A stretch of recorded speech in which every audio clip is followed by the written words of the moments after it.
구약의 성경엔 5가지 불로 태워 하나님께 드리는 제사가 5가지예요. 불로 태워서 연기가 올라가는 걸 하나님이 흠양하시고 받으시고 하나님이 그것을 예배로 축복하시는 거거든요. 네, 먼저 번제, 소제, 화목제, 이 제사가 있어요. 이 제사는 하나님을 위하여 드리는 거예요. 하나님이 우리에게 축복 주시고 은혜 주시고 평강 주시고 또 복에 복을 내려주셔서 그것에 감사하여 하나님 앞에 하나님을 기쁘게 하기 위해서 올려드리는 제사가 번제, 소제, 그리고 화목제라는 거예요. 그래서 구약의 화목제사라는 말은 히브리어로 세렘인데 그 뜻은 뭐냐면 보답하다, 감사하다는 거예요. 그러니까 하나님이 주신 은혜와 축복, 번성, 평안, 그리고 건강이 너무 감사해서 하나님께 보답으로 올려드린다라는 뜻으로 그것이 화목제사라는 거예요. 그리고 나 자신을 위해서 드리는 제사가 2가지가 남았는데 그건 뭐냐면 내가 죄를 지었을 때 내 죄가 속죄함 받아야만 저주받지 않기 때문에 드리는 제사가 속죄제가 있고 속건죄가 있는 겁니다. 그런데 예수님은 우리를 위해서 화목제물로 돌아가신 것이 아니라 속건제물로 십자가에 달리사 우리의 죄를 담당하신 거예요. 오늘 우리가 읽은 로마서 3장 25제도 화목제물로 나왔지만 이건 번역에 잘못된 번역이 되어진 거예요. 원래 히브리어 원어에는 뭐로 되어 있어요? 속죄제물로라고 기록되어져 있단 말이에요. 그래서 이사야 53장에도 예수님이 고난받는 모습을 표현할 때도 이사야 53장 10절 11절에 보면 주님이 당신의 영혼을 속건제물로 드리셨고 그래서 우리의 죄악을 담당하셨다라고 말씀하고 있는 거예요. 그래서 우리가 속건제의 제물의 그 피로 나가야 죄가 용서함을 받는 은혜가 이루어지는 거예요. 그래서 오늘 우리는 정확하게 그 의미를 파악하고 이해해 볼 필요가 있어요. 헬라어에는 화목이라는 말이 3단어로 나눠요. 화목하다는 말로 한국말로는 하나지만 헬라어에는 화목하다는 말이 3단어로 쓰여져 있단 말이에요. 쉽게 예를 들면 우리나라는 단어는 사랑 그러면 한 단어밖에 없지만 헬라어에는 그 의미에 따라서 사랑이라는 단어가 4가지 단어가 있단 말이에요. 남녀 간의 육체적 사랑, 그때는 에로스. 또한 같은 남자는 남자, 친밀한 우정관계, 애정관계, 사랑, 이거를 필리아라고 말하고 부모가 아이를 사랑할 때 이거를 스토로게라고 말하고 또한 신과의 숭고한 사랑을 말할 때는 아가페라고 말하는 거예요. 그래서 사랑이라는 단어를 쓸 때마다 그 뜻과 의미에 맞춰서 헬라어 단어를 딱 들으면 이게 무슨 뜻이라는 걸 정확하게 안단 말이에요. 그래서 신약에도 우리나라 말은 그냥 화목으로 다 썼지만 그러나 신약에는 정확한 3단어로 구분이 되어져 있어요. 그러나 그 중에 99%는 2단어로 쓰여져 있어요. 하나가 뭐냐면 90% 이상이 화목이다라고 말할 때 에이레네, 합평, 평화, 일치를 화목이라 그러는 거예요. 그러니까 하나님과 내가 화목한 관계 이루어졌다.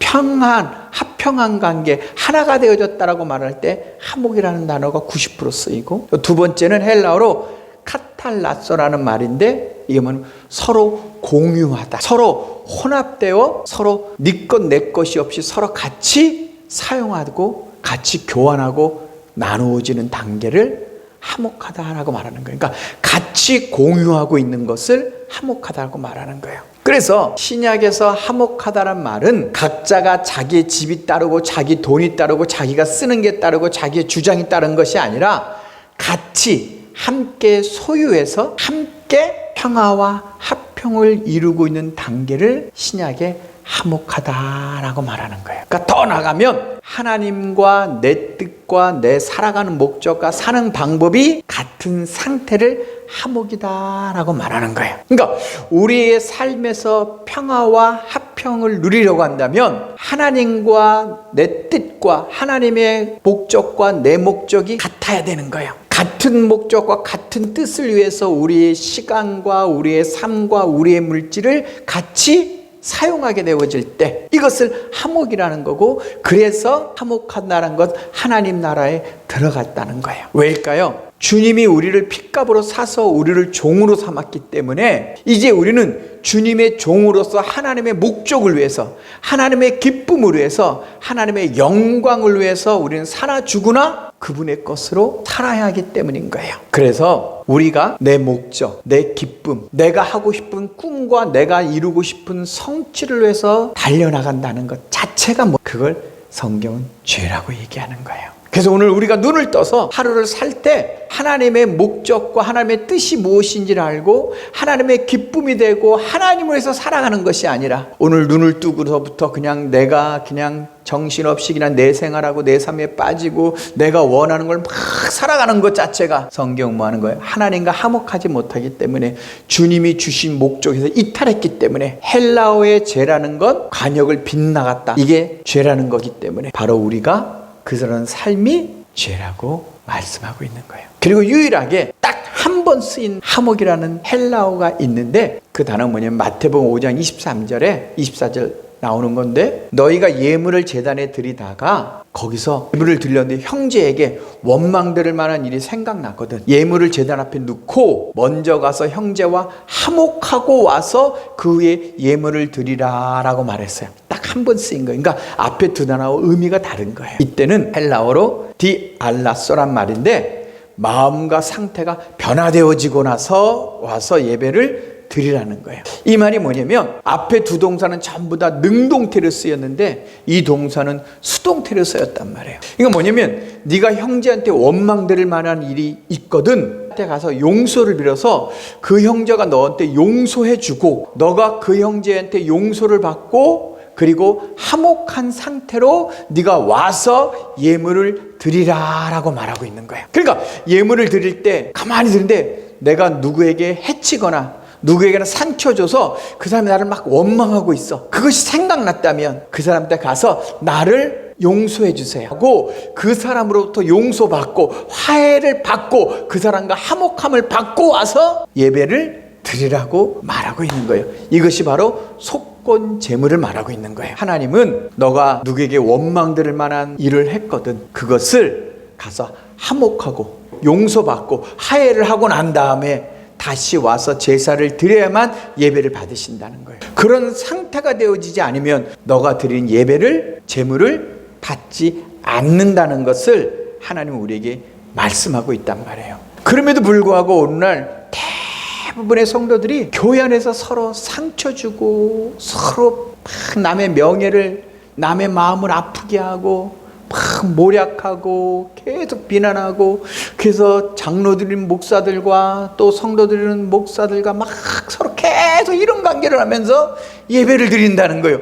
그러니 그 예배가 하나님이 임재할 수 없는 하나님이 영광 받을 수 없는 예배를 드리므로 오히려 뭐 한다는 거예요? 죄를 짓고 있다는 거예요. 근데 그걸 깨닫지를 못하고 있는 거예요. 오히려 교회 안에 서로들이 상처 주고 서로들이 원망하고 하면서 자기는 하나님을 거룩하게 예배드린다고 하는데 그 자체가 죄를 짓고 있다고 성경은 얘기하고 있는 거예요. 그래서 우리는 주님이 속건제물로 십자가에 달려 피 흘리셨기 때문에 우린 속건제물로 예배해 나가야만 그 피가 우리를 씻는다는 걸 정확하게 이해해서 속건제물로 죄를 드릴 때는 이런 죄들을 용서하고 이런 죄들을 씻기 위해서 주님이 죽었다는 사실을 정확히 알아야만 우리가 그 말씀과 진리대로 용서함을 받고 은혜를 받고 그리스도의 사랑을 경험하고 그리스도를 체험할 수 있는 은혜가 이루어진단 말이에요. 그래서 오늘 우리가 읽은 마태복음 3장 25절에도 화목제물이라는 말이 나오는데 화목제물이라는 말은 성경에 제물이라고 붙여서 쓰는 단어는 딱 3번 나와요. 오늘 로마서 3장 25절, 요한일서 2장 22절, 요한일서 4장 10절에 헬라어로 힐라스모스라는 뜻인데 원래 뜻은 속죄, 사죄라는 뜻이에요. 그러니까 원어에는 주님이 속죄자로 속죄제물로 오셨다라고 말하는 거예요. 그래서 한국말로는 화목제물이라고 3번 써야 있지만 원어의 헬라어에는 4번 나와요. 이게 어디냐면 히브리서 9장 15절에 그 위에 법궤 위에 속죄소를 덮고 그 영광의 그룹들이 있으니라고 말해요. 법궤 뚜껑을 속죄소라 그래요. 그때 동일한 로마서 3장 15절에 힐라스모스라는 동일어를 써요. 그러니까 원래는 속죄 제물로, 속죄로 이렇게 번역되어야 된다는 거예요. 그래서 힐라스모스라는 단어는 장소를 말할 때는 속죄소, 시은소는 하나님의 은혜를 베푼 자리, 속죄, 우리 죄를 속하는 장소라고 말하는 거고, 제물을 말할 때는 속죄 제물, 죄를 속하기 위해 드린 제물, 이렇게 뜻이 쓰여 있는 거예요. 그런데 왜 하목제물이라고 얘기했을까요? 하목제물이라고 얘기한 건 성경에 자꾸 하목이라는 말이 너무 많으니까, 신약에 하목이라는 말이 많으니까 번역을 할 때 우리가 읽는 사람들이 오해하지 않도록, 왜? 주님이 십자가에 죽으심으로 하나님과 우리를 하목했다라는 말 때문에 하목제물로 표현한 거예요. 그러니까 하목제물로라고 자꾸 읽다 보니까 하나님과의 온전한 죄의 씻음을, 관계를 맺지 못하는 거예요. 주님은 반드시 속건제물로 당신을 드려서 속건제의 피로 나온 자에게 하나님이 씻어주셔서 그 영혼은 주님을 만나고 그 영혼은 주님의 사랑을 받게 되어지는 거예요. 그러니까 오늘날 교인들이 이 사실을 모르니까 교회를 다니지만 하나님을 만난 경험을 못하는 거예요. 하나님의 뜨거운 사랑을 경험하지 못하는 거예요. 주님의 그 뜨거운 사랑은 속건제물의 피로만이 경험되어지고 체험되도록 허락하셨다는 거예요. 자, 그래서 죄를 속하는 제사는 두 종류라 했죠.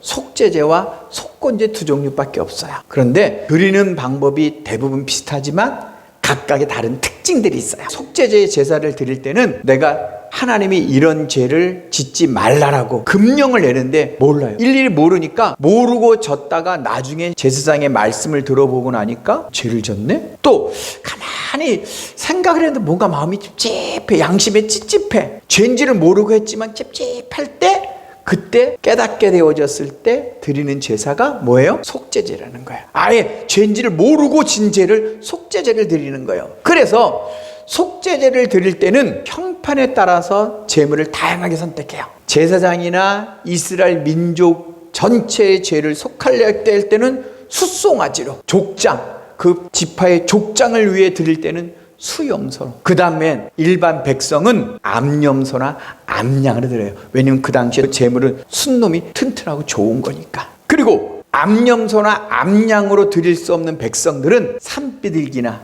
이걸 도부라고 말하고, 아니면 집비둘기, 이거를 피존이라 그래요. 근데 두 마리로 드리는 거예요. 산비둘기 두 마리나 집비둘기 두 마리로 드려요. 그런데 속건제물은 오직 레위기 6장 유죄면 순양으로만 딱 하나만 드려야 돼. 내가 속건제를 진 사람은 오직 순양으로만 용서를 받지 다른 거는 용서되지가 않는 거야, 이 속건제물. 그래서 예수님이 당신을 가리켜서 뭐라 그래요? 세상죄를 지거나 하나님의 어린 양이라는 거예요. 이 어린 양이라는 거는 안 컸다는 게 조그만 게 아니라 다 큰 1년 된 양을 말하는데, 어린 양이 편할 때는 뭐라고 말하냐면 흠없고 티도 없고 죄도 없는 순결하고 깨끗한 양을 말할 때 어린 양이라고 붙이는 거예요. 순수함을 웃길 때, 죄가 없음을 말할 때. 그래서 속건제로 드릴 때는 레위기 5장에 보면 정확하게 조건이 달려 있어요. 오늘 우리가 속건제로 나가야 되니까 첫 번째가 뭐냐면 하나님이 죄를 짓지 말라는 거 딱 알고 있음에도 불구하고 죄를 짓는 거예요. 뭐 십계명 같은 것들. 또 내가 죄 유혹 때문에 그 순간 딱 그걸 보고 나서 죄인지를 옛날에는 알았지만 지금은 딱 생각이 안 나고 그냥 욕심에 끌려서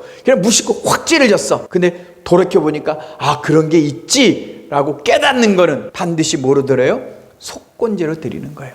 그러니까 십계명에 간음하지 말라, 도둑질하지 말라, 또 남을 위해서 거짓 증거하지 말라. 이 거짓 증거가 뭐냐면 옛날엔 재판을 할 때 증인이 있어야 돼요. 그 증인이 재판을 서주면 사람도 죽이는 거예요. 두 사람만 재판에서 사람을 죽인단 말이에요. 그러니까 또 이 사람이 훔쳐가는 걸 내가 봤습니다라고 말하면, 내가 증언하면 배상을 해줘야 되니까 손해를 입힌단 말이에요. 그래서 거짓 증거하지 말라 해서 잘못 맹세한 죄는 반드시 속건제로 드리게 되어져 있는 거예요. 그래서 아까 그거에 로마서 23장 24절, 상대방의 원망 들을 만한 일이 있거든 그 사람에게 해를 끼친 거예요. 내가 잘못 증언하거나 그 사람 물건을 빼앗아 오거나 탐심으로 내가 그런 죄를 졌을 때는, 그래서 반드시 배상을 해줘야 돼요. 5분의 1을 더해서, 원래 거를 드리고 그거에 5분의 1을 더해서 그 사람에게 줄 때 그걸 받고 그 사람의 마음이 풀었으면 그때 와서 하나님께 제물을 드린다는 거예요. 두 번째는 하나님의 성물의 제를 드릴 때는 속건제로 드려요. 옛날 이스라엘 백성은 성전에 들어갈 일도 없으니까 하나님의 성물의 제를 줬다는 건 뭐냐면 하나님께 올리는 제물, 예물에 대해서 죄를 진 거를 말하는 거예요. 하나님께 드릴 제물은 반드시 흠도 없고 점도 없고 건강하고 좋은 것을 드려야 되는데 이게 드리려다 보니까 마음이 조금 안타까움이 드는 거예요. 왜냐면 순양은 제일 튼튼하고 힘이 세고 한데, 그러니까 첫 번째로 제일 좋은 걸 드리는 게 아니라 바깥치기 하고 좀 비실비실하고, 11조를 드릴 때도 딱 11번째 오는 그 양을 딱 해야 되는데 이놈은 너무 튼튼해. 그럼 나쁜 걸로 싹 바꿔드린단 말이에요. 그거를 드렸을 때 하나님의 성물의 죄를 지었다라고 성경은 말하는 거예요. 그러면 다시 온전한 걸 드리고 또 5분의 1을 더해서 드려야만 하나님이 용서해 주신다는 거예요. 오늘날 예물은 우리 자신이 얘기하는 거예요. 우리의 몸과 마음과 영혼을 하나님께 드리는 게 예물이란 말이에요. 그래서 하나님께 나와 예배하는 자는 하나님이 영이시니, 영이시란 말은 하나님이 거룩하고 하나님이 존귀하고 하나님 모든 것을 알고 있는 크신 하나님에도 불구하고 우리가 하나님을 높이는 예배를 드려야 되는데 우리는 그냥 예배 떨렁떨렁 와서 그냥 아무 의식도 없이 그냥 하나님을 무시하는, 가볍게 여기고 업신여기고 조롱하고 오히려 멸시하는 그런 예배를 드리고 있다는 거예요. 오늘 예배가. 근데 그런 예배를 드리는지를 모르고 있는 거예요. 그래서 하나님의 불꽃 같은 심장과 폐부로 네가 진실로 내 앞에 나와서 네가 일주일 동안의 산 죄를 진실로 회개하며 내가 나 다 알고 있다, 내가 영이신 하나님이고 내가 영과 진리 그 말씀대로 내가 영으로 항상 너를 떠나지 않고 너의 삶을 다 알고 있다라는, 그래서 정말 하나님과 상하고 통해하는 심령으로 하나님 앞에 나와 예배드리는 것이 아니라 저 와서 그냥 인간적 그냥 만나고 그냥 사람 보려고 오고 그냥 예배드리는 행위가 그냥 떠들고 장난치고 왔다 갔다 하고 막 소란스럽게 하는 그런 예배를 드린다는 거예요. 그러니까 하나님이 없다고 생각하고 예배드리는 거고 하나님을 경외하지 않고 예배를 드린단 말이에요. 오늘날 자꾸 예배가 인간 중심의 편한 예배가 자꾸 되어지니까 성도들이 하나님을 경외하지 않는 것이 죄라는 걸 인식을 점점 못하게 되어지는 일들이 이루어지는 거예요. 우리는 우리의 몸을 산제물로, 우리의 영과 마음과 영혼을 산제물로 하나님께 온전히 드려줘야지만이 하나님이 만나주시는 예배를 드리는데, 오히려 예배 가운데 와서 하나님이 없는 것처럼 자기 중심적인 자기 생각과 마음이 가는 대로 막 예배를 드리니까 뭐 하는 거예요? 그 예배는 오히려 드리면서도 오히려 뭐 하는 거예요? 속건제 성물에 대한 죄를 짓고 있는 거예요. 그러니까 오늘날 예배를 드리면서 성도들이 교회 안에서 하나님을 경외하는 것을 오히려 잃어버리는 거예요. 하나님을 두려워하는 마음을 잃어버리니까 그냥 세상에 마음대로 죄를 짓고, 그러니까 성도들이 점점 마음이 완악해지고 강팍해지고 하니까 뭐 하는 거야? 완고해지니까 죄를 짓는 것에 두려움이 없이 나 그냥 예수 믿으면 천국 가요라는 성경 구절 몇 가지만 붙들고 자기는 천국 가고 주의 백성이라고 얘기하는 거예요. 그러니까 오늘날 교회들이 점점 더 이기적이고 자기중심적인 성도들이 되어져 가고 있는 거예요. 예배를 드리면서 그렇게 변화되어지는 거예요. 세 번째는 특별히 레위기 19장에 보면 이런 것은 반드시 속공제로 드리라고 하나님이 정확히 지적한 게 있어요. 그게 뭐냐면 곡물들을 다른 종류와 교배시키지 말라는 거예요. 그러니까 당나귀를 큰 말가 싶으면 당나귀 큰 놈이 나오면은 유전조작하면 힘이 세지니까 다른 것과 유전조 조작을 하지 말라는 거예요. 또 하나는 밭 하나에다가 다른 두 종자의 실을 심지 말라는 거예요. 또 하나는 뭐냐면 옷을 짤 때 다른 종류의 실에 짜서 옷을 만들지 말라는 거예요. 딱 한 종류만 하라는 거예요. 왜 그럴까요? 두 마음을 품지 말라는 거예요. 오직 하나님 앞에 마음을 다하고 뜻을 다하고 힘을 다하고 정성 하나님만 섬기고 예배하라는 거예요. 그래서 성경에 뭐예요? 하나님이 돈과 하나님을 겸하여 섬길 수 없다고 말했다면, 하나를 경히 여기면 하나를 중히 여기고 하나를 사랑하면 하나를 미워한다고 말했는데도 우리는 아니요, 두 가지 다 할 수 있어요, 두 가지 다 잘해요 이러고 우리는 계속 하나님 앞에 나와서 이 죄를 짓고 있단 말이에요. 그래서 우리가 크나큰 실수를 하고 있는 거예요. 사람들이 자기 마음에 하나님이 아닌 다른 것을 더 마음에 생각하고 품는 것이 죄인데 그걸 죄라고 생각하지 못하는 거예요. 하나님보다 더 많은 시간을 쏘고 하나님보다 더 많은 생각에 뺏기고 하나님보다 더 몸과 마음을 주고 있는 것이 죄인데 그걸 죄라고 생각하지를 못하는 거예요. 그래서 금령을 알면서도 어긴 것, 하나님 말씀을 알면서, 그래서 아담과 하가며 선악과를 먹지 말라고 했음에도 불구하고 자기 욕심에 끌려 진죄는 속건죄로만이 속함을 받는 거예요. 마지막 속죄제와 속건제의 특징이 뭐냐면, 속죄제는 그냥 내가 와서 동물에게 안수하고 죄만 전거하면 나는 끝나는 거예요. 그러나 속건제는 반드시 뭐 해야 되냐면, 내가 안수하고 제사에서 죄를 고백해야 돼요. 내가 이런 죄를 졌습니다. 그리고 고백할 뿐만 아니라 반드시 그에게 5분의 1을, 하나님께 잘못한 거는 제사장의 5분의 1을 더하고 사람에게 된 건 잘못한 건 5분의 1을 더해야지만이 하나님이 그 죄를 용서하신다는 거예요. 오늘날 대부분의 성도들이 복음을 받을 때 2000년 전에 하나님이 아들이 오셔서 모든 사람의 죄를 위해 십자가에 죽으셨습니다. 그 사실을 당신이 믿고, 예수님이 나의 죄를 위해 죽은 그 사실을 믿고 그리스도를 주로 고백하고 나의 죄를 용서해 줍소라고 고백하고 내가 당신을 주로 믿고 하면 당신의 죄는 사함받고 구원받습니다. 이건 속죄제예요. 입으로 시인만 하는 건 속죄제예요. 속건제는 반드시 죄를 하나하나 고백하고 거기서 돌이켜서 반드시 하나님께 행동을 해야 되고 다른 사람께 보상인 행동하는 열매를 맺어야지만이 하나님이 용서하신다는 거예요. 그래서 속건제는 반드시 하나님께 죄를 드릴 때 이런 죄를 고백합니다. 이런 죄를 다시는 짓지 않겠습니다. 내가 이런 죄를 떠나서 다시는 행하지 않겠다라는 결단과 각오의 열매 맺는 삶의 중심이 없이는 하나님이 그 죄를 용서해 주지 않으신다는 거예요. 근데 우리는 잘못 배워서 입으로 그냥 시인만 하면은 예수 그리스도의 그 피가 우리를 씻어주시고 한다고 생각하거든요. 그래서 우리가 반드시 예수 그리스도의 죄 씻음을 받는 기쁨, 새롭게 태어나는 기쁨, 그리고 내가 다시 유쾌되고 상쾌되는 내가 제사함 받다는 기쁨이 확신이 확 들어오려면 뭐 해야 돼요? 속건제로 반드시 내가 지금까지 살아온 모든 죄를 입으로 고백하고,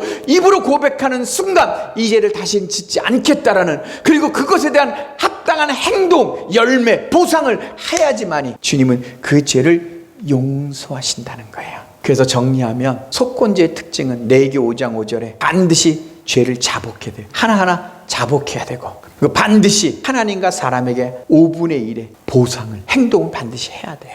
세 번째는 반드시 순양이라는 이 어린 양으로 드려야 돼요. 자, 이 속건제물이 왜 중요한지를 이제 정확하게 이해를 했다면 우리는 이제 겟세마네 동산에서 왜 주님이 기도할 때 땀방울이 땅에 할 때 핏방울이 되어졌는가를, 그 기도를 3번이나 한지를 이제는 알아볼 때예요. 마가복음 14장 30절에 보면 주님이 8명의 제자들은 좀 떨어뜨려 놓고, 그 이유는 주님의 그 괴로워하고 힘들어하는 상태와 모습을 보여주지 않으려는 거예요. 그리고 3명, 사랑하는 베드로, 야고보, 요한만 마태복음 14장 33절에 보면 따로 데리고 가서 심히 놀라며 슬퍼하고 라고 기록되어 있어요.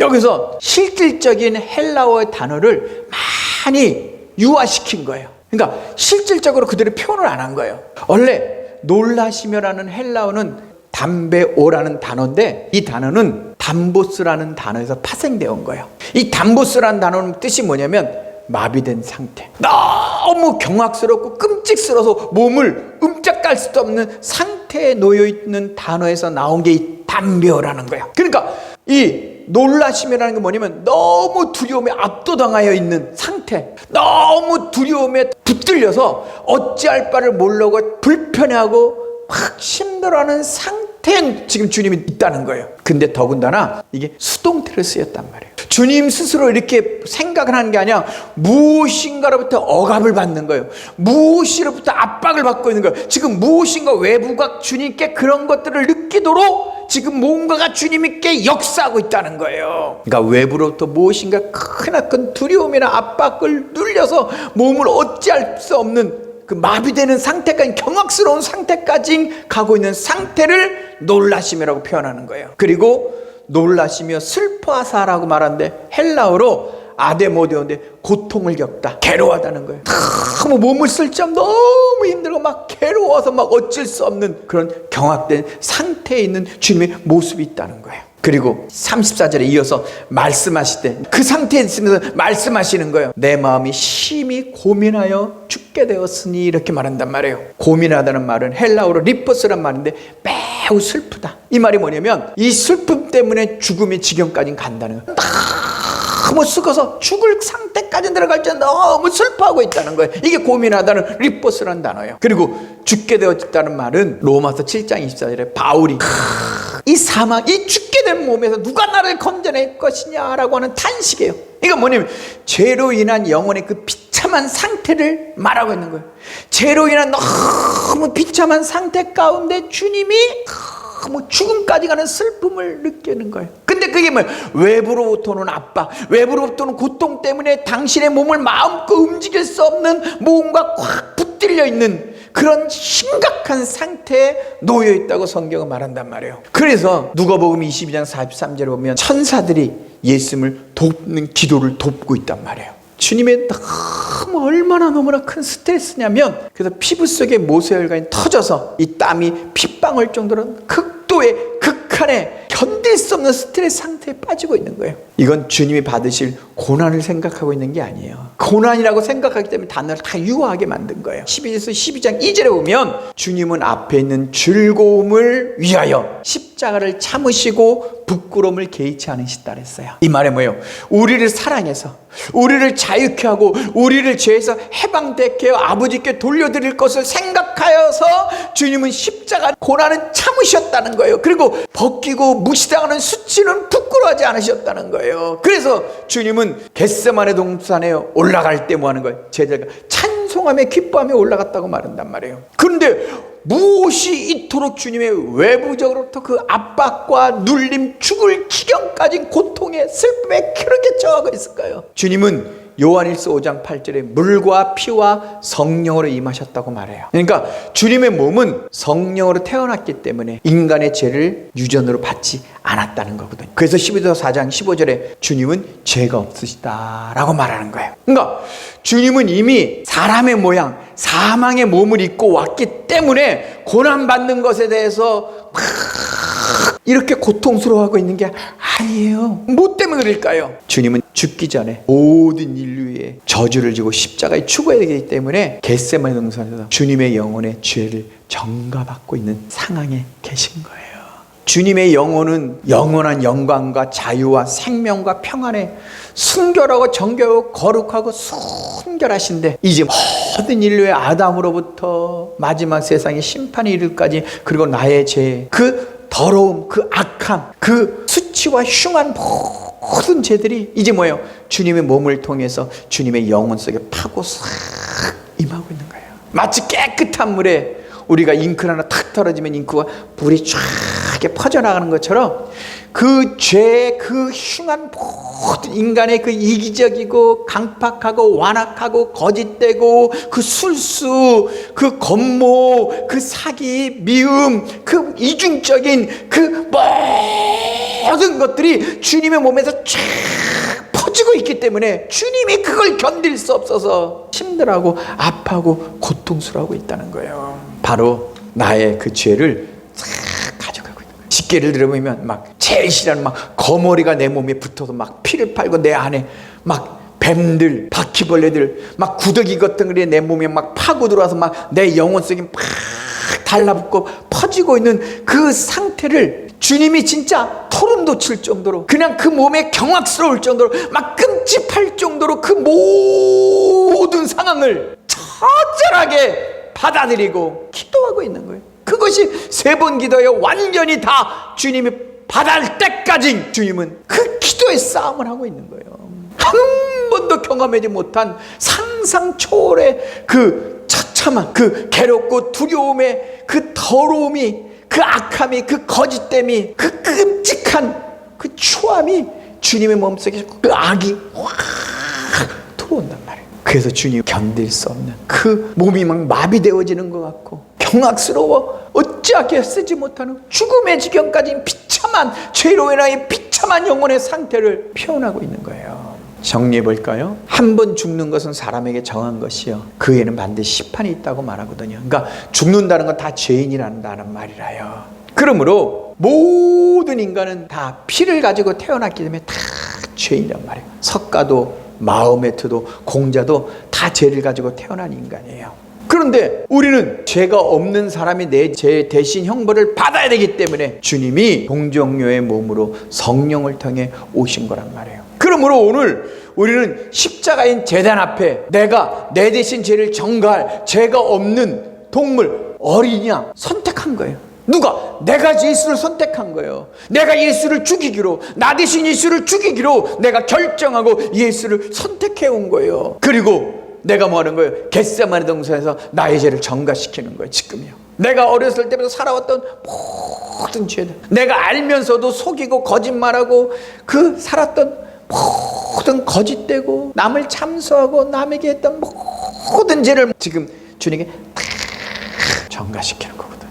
그래서 주님은 우리의 영혼을 살리시기 위해서 오셨다는 거예요. 성령이 들어와도 우리 몸은 이미 사망을 받은 몸이기 때문에 이미 우리는 사망에 처있는 육신을 가진 거고, 그래서 주님 뭐예요? 우리 영혼을 살리는 거예요. 인간의 가장 거짓되고 악하고 부패하고 타락한 심히 더러운 우리 영혼의 그 죄들, 생각의 죄들, 그거를 주님이 속하기 위해서 오셨다는 거예요. 결론입니다. 그래서 세례 요한이 먼저 와서 주님께 인도하기 위해서 그가 외친 게 뭐냐면 회개하라. 회개에 합당한 열매를 맺어라. 반드시 죄만 회개하고 끝나는 것이 아니라 돌이키는 행위에 열매가 있어야 된다. 속건제물을 얘기하는 거예요. 오늘 우리가 다시 태어나는 영적 기쁨, 그리고 다시 나의 죄가 사함받았다, 그래서 내 몸과 마음이 막 날아갈 것 같은 새롭게 태어난 하늘의 그 기쁨과 그리스도의 크고 놀라운 사랑을 경험하려면 내가 지금까지 살아온 나의 모든 죄를 하나하나 다시는 이런 죄를 짓지 않겠다라는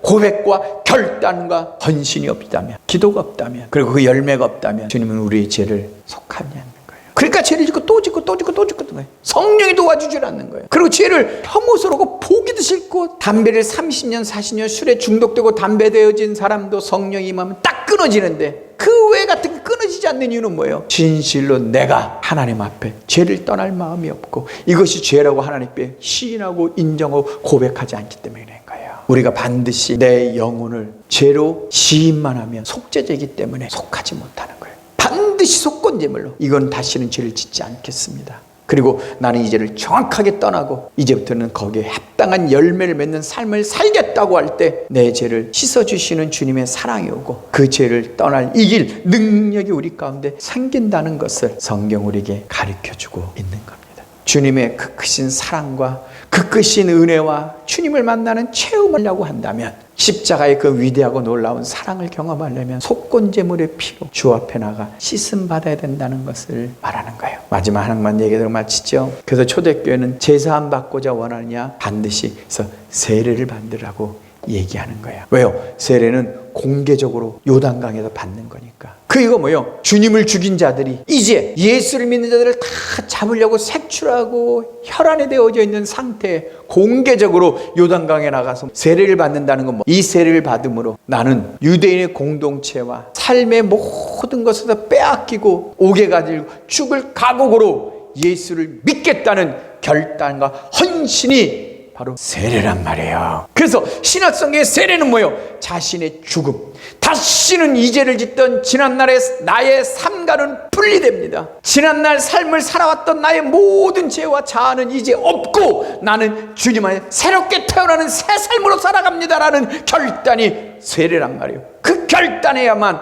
하나님이 그 영혼을 구원하시고 그 영혼의 그리스도의 사랑과 은혜가 성령이 임하신단 말이에요. 그래서 교회사의 역사를 보면 소련이 공산화되고 중국이 공산화가 되어졌을 때 공산 체제가 제일 무서워하는 게 뭐냐면 기독교는 아편보다 무섭다고 해서 예수 믿는 사람을 색출하여 잡아서 옥에 가두고 죽이고 한단 말이에요. 근데 예수 믿는 사람을 제일 쉽게 찾는 방법이 뭐냐? 그들이 항상 세례를 받으려면 무리인대로 가야 되는데 세례를 받을 때는 먼저 받은 모든 교인들이 축하해주는 앞에서 이제 예수 믿겠다는 사람이 세례를 받는단 말이에요. 그리고 밤에 아니면 새벽에 몰래 세례를 받을 때 거기 딱 덮치는 거예요. 그러면 교회에서 역사를 보면 그들이 죽는다는 걸 알고 끌려간, 자기 인생의 이제 마지막이라는 걸 알아도 그들은 차분하게 세례를 다 받아요. 왜일까요? 이 세례를 받지 않으면 지금까지 내 영혼에 살아온 그 힘든 무거움, 마음의 허망함, 또 죄를 짓고 내가 미워하고 내 자신이 싫은 그 인생의 모든 삶에서 벗어날 수가 없다는 거예요. 주님께서 주시는 그 영혼의 자유함,